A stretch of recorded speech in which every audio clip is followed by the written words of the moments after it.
Day 62 of 100 Days of Cross Stitch. Have you heard of the English and Danish methods of cross stitch? Settle in because I'm going to show you. I'm using this Colaris variegated thread today just to add a bit of interest, and I'm going to stitch the top half of the square using the English method and the bottom half using the Danish method, and then we can compare. So basically the English method means we complete each cross stitch before we move on to the next one. The Danish method is when we do a whole row or a section in half stitches and then we go back over the top to complete them. I have no data on this, but my guess is that most people mix those two techniques and switch between them, because that's what I do. So I have a sample size of one, and you know what? Sometimes one is all you need to form some sweeping opinions. The main benefits of each is that the English method is supposedly neater, but the Danish method is faster.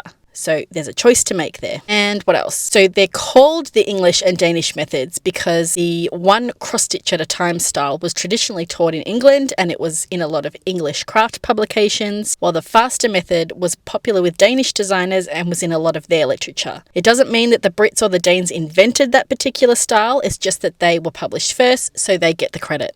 I personally am on Team Dane. I prefer speed over neatness, and looking at the stitches so far, I would say that yes, probably the English method is marginally neater, but not so much that they would ever make me give up the Danish method. You can rip that from my cold and lifeless body, thank you very much. I will concede that the variegated thread looks better using the English method because the colours look a little bit more solid and flow together a bit better, in my opinion. Anyway, that's your history lesson for today. Let me know what team you're on. We'll get jackets.